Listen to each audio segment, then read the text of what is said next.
అది వాగ్దానం వరకే పరిమితమైనటువంటి విషయం మనం ఇక్కడ గమనించాలి. అదేవిధంగా రాజమండ్రి నుండి సీతానగరం ఆ రోడ్డు కావచ్చు, లేదా ఈ రాజమండ్రి జిల్లాలో ఉన్నటువంటి రోడ్ల పరిస్థితి కనుక మనం గమనించినట్లయితే అధ్వాన్నంగా ఉన్నటువంటి విషయం ప్రతి ఒక్కరికి తెలుసు. కేవలం నేషనల్ హైవే రోజు బ్రహ్మాండంగా పట్టుపరుపుల్లాగా వెళ్ళిపోతున్నాం, కానీ రాష్ట్రంలో రోడ్ల పరిస్థితి ఘోరాతి ఘోరంగా ఉన్నాయి. చంద్రయాన్ని చంద్రమండలం మీదకి పంపించినప్పుడు మొట్టమొదటి ఫోటో చంద్రమండలం నుండి వచ్చిందని చెప్పి ఒక ఫోటో వాట్సాప్లో వైరల్ అయింది. ఆ ఫోటో కనుక చూసినట్లయితే ఆంధ్ర రాష్ట్రంలో గుంతలమయంగా ఉన్నటువంటి రోడ్లని ప్రజలు వాట్సాప్లో పెట్టి ఇది చంద్రయాన్ నుండి చంద్రమండలం నుండి చంద్రయాన్ పంపించిందని చెప్పి ప్రజలు పోస్ట్ చేసినటువంటి విషయాన్ని మనం ఇంకా మర్చిపోలేదు.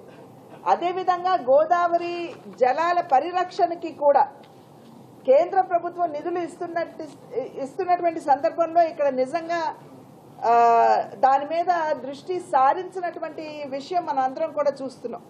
అదేవిధంగా టిడ్కో ఇళ్ళు నిర్మాణం జరిగింది, కానీ ఎంత మేరకు 80% కూడా ఇవాళ అక్కడ పేదలకి ఇవ్వనటువంటి విషయం మనం ఇక్కడ చూస్తున్నటువంటి నేపథ్యం. అదేవిధంగా ఇళ్లకి స్థలాలని చెప్పి ఏ విధంగా మన మడ అడవులు సైతం పర్యావరణాన్ని ధ్వంసం చేస్తున్నారో మనకు తెలియనటువంటి విషయం కాదు. మరి ఏ వర్గానికి కూడా న్యాయం చేయకుండా అవినీతిలో కూరుకుపోయి ఇవాళ ఇసుక చూసినట్లయితే మొన్న కూడా నేను వచ్చాను, ఏది కడిపిలంకకి నేను రావడం జరిగింది. నాయకులందరూ కూడా నాకు తోడుగా వచ్చారు, ప్రెస్ వారు కూడా వచ్చారు. అక్కడ ఎంత విశృంఖలంగా అక్కడ ఇసుక మాఫియా జరుగుతుందో మనం అందరం కూడా చూడటం జరిగింది. కనుక ఏది చూసినా కూడా అవినీతిలో కూరుకుపోయి విధ్వంసంతో ప్రారంభమై ప్రజావేదిక కూల్చివేతతోటి ఈ పరిపాలన ప్రారంభమైంది. ఆనాటి నుండి నేటి వరకు విధ్వంసమే. అదేవిధంగా విద్వేషపూరితం. ఎవరైనా గళం విప్పి ఇదేంటి అని చెప్పి రాష్ట్ర ప్రభుత్వాన్ని ప్రశ్నిస్తే వారి మీద వెంటనే ఎస్సీ ఎస్టీ అట్రాసిటీ కేసులు పెట్టి వారిని జైల్లో వేసేయటం, అంటే గొంతు నొక్కేసేయటం. కనుక ఈ రకమైనటువంటి పరిపాలన నిజంగా మనకు అవసరమా అని ప్రజలు ఆలోచించుకోవాలి. సుపరిపాలన అన్న పదానికి భారతీయ జనతా పార్టీ నాయకత్వంలో ఉన్న కేంద్ర ప్రభుత్వం నిజమైనటువంటి నిర్వచనం పలికినటువంటి సందర్భంలో రాష్ట్రంలో కూడా భారతీయ జనతా పార్టీని ప్రజలు ఆశీర్వదించాలని, మీకు సేవ చేసే అవకాశం భారతీయ జనతా పార్టీకి అందివ్వాలని మీ ద్వారా ప్రజలందరికీ కూడా చేస్తున్నటువంటి విజ్ఞప్తి, అభ్యర్థన. నమస్కారం.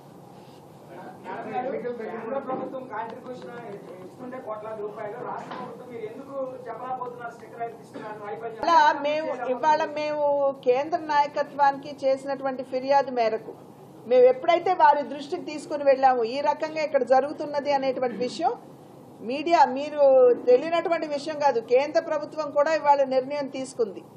మీరు కేంద్ర ప్రభుత్వ పథకాలకు గనక పేర్లు మార్చినట్లయితే రాష్ట్రానికి రావాల్సినటువంటి వనరులు దాని మీద మేము కూడా దృష్టి సారించాలి అని చెప్పి కేంద్ర ప్రభుత్వం తీసుకున్నటువంటి నిర్ణయం, అది మీ అందరికీ తెలుసు. అదేవిధంగా ఇప్పుడు మేము ఇవాళ వికసిత్ భారత్ ఎందుకు వచ్చిందండి? మేము ప్రజల్లోకి వెళ్ళి మేము చెప్పుకోవడానికి, ఈ పథకాలన్నీ కేంద్ర ప్రభుత్వం ఇచ్చింది అని చెప్పి చెప్పుకోవడానికి. ఇవాళ ప్రజల్లో అవగాహన ఖచ్చితంగా పెరిగిందని చెప్పి మేము విశ్వసిస్తున్నాం.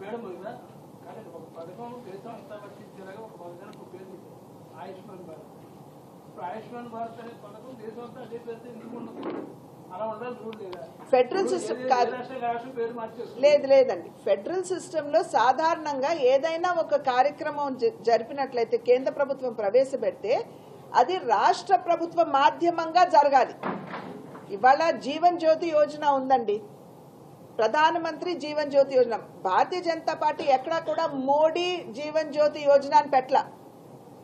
ప్రధానమంత్రి ఇవాళ నరేంద్ర మోడీ గారు కావచ్చు, రేపు ఇంకొకరు కావచ్చు, కానీ ప్రధానమంత్రి ఆ పదవిని దృష్టిలో పెట్టుకుని కేంద్ర ప్రభుత్వం ప్రవేశపెట్టింది కాబట్టి ప్రధానమంత్రి జీవన్ జ్యోతి యోజన అని ప్రవేశపెట్టారు. తెలుగుదేశం పార్టీ అధికారంలో ఉన్న సమయంలో ఏం చేశారండి? దాన్ని చంద్రన్న బీమా. మేము గట్టిగా ప్రశ్నిస్తే ఎక్కడో ఒక మూల ఆంగ్ల అక్షరాలతో PMJJY అని రాశారు. మీకు తెలుసా, నాకు తెలుసా PMJJY అంటే ఏమిటో? అదేవిధంగా ఇప్పుడు వైఎస్ఆర్సీపీ ప్రభుత్వం జగనన్న భరోసా. సో సో ఈ రకంగా రాష్ట్ర ప్రభుత్వాలు, ఎందుకంటే ఫెడరల్ సిస్టంలో స్టేట్ల మాధ్యమంగా మేము కార్యక్రమాలు చేయాలి కాబట్టి వారి పేర్లు మార్చుకుంటున్నారు. కనుకనే ఇవాళ కేంద్ర ప్రభుత్వం నిర్ణయం తీసుకుంది, మీరు పేరు మార్చడానికి వీల్లేదు అని నిర్ణయం తీసుకుంది.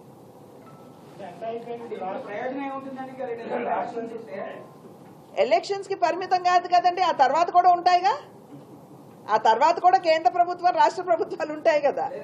కనుక ఇది నరేంద్ర మోడీ గారు ఒకానొక సందర్భంలో చెప్పారండి, నాకు రాజకీయాల్లో వచ్చే రిజల్ట్స్ తో నాకు సంబంధం లేదు, నేను దేశానికి మంచి చేయాలి అని ఆయన అప్పుడు చెప్పారు. ఇవాళ ఒక డిసిషన్ కేంద్ర ప్రభుత్వం తీసుకుంది, ఇది కేవలం ఎన్నికల వరకు పరిమితం కాదు కదా, ఎన్నికల తర్వాత కూడా ఇది కొనసాగుతుంది. స్ట్రాటజీ మేము 4 గోడల మధ్యన మా కార్యకర్తలు మా నాయకులతో డిస్కస్ చేస్తాం, మీడియాతో డిస్కస్ చేయం కదా. కానీ దానిలో భాగంగానే ఇవాళ నేను ఇక్కడికి కార్యకర్తలందరితోటి నాయకులతోటి మాట్లాడటానికి వచ్చాం. సంస్థాగత పరంగా ఎంత బలంగా ఉన్నాం, ఇంకా ఏం చెయ్యాలి, రాజకీయ కోణం నుండి ఏ రకమైనటువంటి కార్యాచరణతోటి ముందుకు వెళ్ళాలి, మా నాయకులందరితోటి ఇప్పుడు వాళ్ళ చర్చించడానికి మేము ఇప్పుడు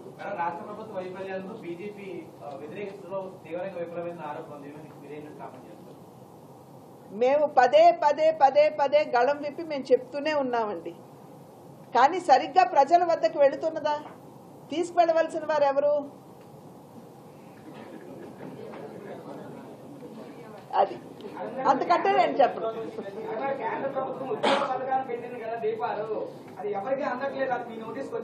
ఏంటండి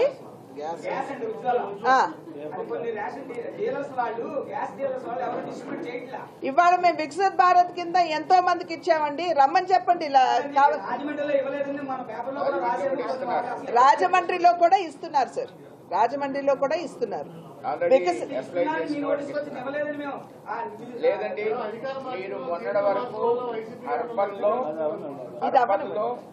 మొన్నటి వరకు ఓపెన్ కానటువంటిది వాస్తవం. ఒక 1 వీక్ నుంచి అందరు కూడా ఓపెన్ అయింది. ఏదైనా సరే లేని వాళ్ళు ఉజ్వల పథకాన్ని గ్రామాల్లో విస్తృతంగా ఇస్తున్నారు, నగరాలకి ఈ మధ్య కాలంలో ఓపెన్ అయింది, తప్పకుండా ఇస్తున్నారు. మేము కొంతమందికి ఆల్రెడీ సార్ వచ్చేసింది కదా వారం అని చెప్పారు కదా, ఆల్రెడీ వచ్చిన వాళ్ళు కూడా మన మధ్యన ఉన్నారు, తీసుకుంటున్నారు. మీరు కూడా అప్లై చేయించారు. అధికార వైసీపీలో పెద్ద ఎత్తున సీట్ల మార్పు జరుగుతుంది. ఆ మార్పు వల్ల ఏమైనా వైసీపీకి లబ్ధి జరుగుతున్నారు? వైసీపీలో ఏం జరిగితే మాకెందుకండి, అది వాళ్ళ పార్టీకి సంబంధించినటువంటి విషయం. మేము మా పార్టీకి సంబంధించినటువంటి విషయాలకి మేము పరిమితం అవుతాం. ఇతర పార్టీలో ఏం జరుగుతుందో మాకెందుకు, మీరు వాళ్ళని అడగాలి. మార్పుల వలన మంచి చేకూరిందా, లబ్ధి చేకూరిందా లేదా అనేది మీరు వారిని అడగాలి.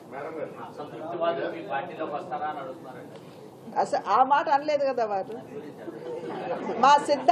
మా సిద్ధాంతానికి లోబడి పార్టీకి అంకిత భావంతో సేవ చేస్తాము అని భావించి మా పార్టీలోకి రావాలి అనుకున్న వారిని ఎవరినన్నా సరే మేము స్వాగతిస్తాం.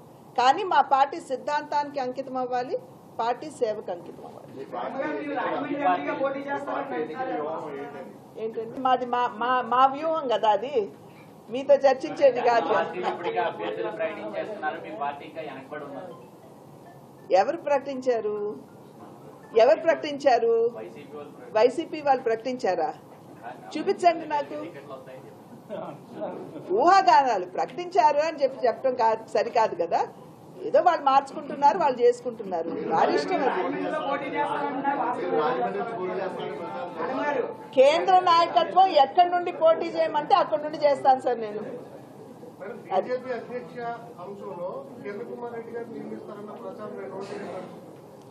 ఇవాళ రాష్ట్రంలో పెద్ద ఎత్తున అవినీతి జరుగుతుంది. దానికన్నా పురంధేశ్వరి మారుస్తారా లేదా అనేది ముఖ్యమా? రాష్ట్రంలో ప్రభుత్వ ఆస్తులు అమ్ముకుంటుంది ప్రభుత్వం, దానికంటే నేను అధ్యక్షురాలుగా ఉంటానో లేదో ముఖ్యమా?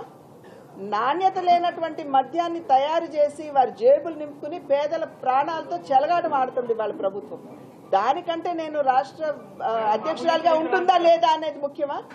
మన బిడ్డలకి పెట్టుబడి రాలేదు, ఇక్కడ ఉపాధి అవకాశాలు లేవు, మన బిడ్డలు పక్క దేశాలకి రాష్ట్రాలకు వలసపోతున్నారు, దానికంటే నేను అధ్యక్షురాలుగా ఉంటానో లేదో ముఖ్యం కాదు కదా. కనుక మన ప్రయారిటీ ఏమిటి, సోషల్ మీడియా కానీ మన ప్రయారిటీ ఏమిటి అనేది మనం ఆలోచించాలి. నన్ను అడిగినట్లయితే ఎవరి దగ్గర నుండి కూడా దూరం చేయలేనటువంటి పదవి కార్యకర్త. సో అధ్యక్షురాలుగా నాకు బాధ్యత ఉన్నంతకాలం నేను స్టిల్ భారతీయ జనతా పార్టీ కార్యకర్త. Okay, thank you.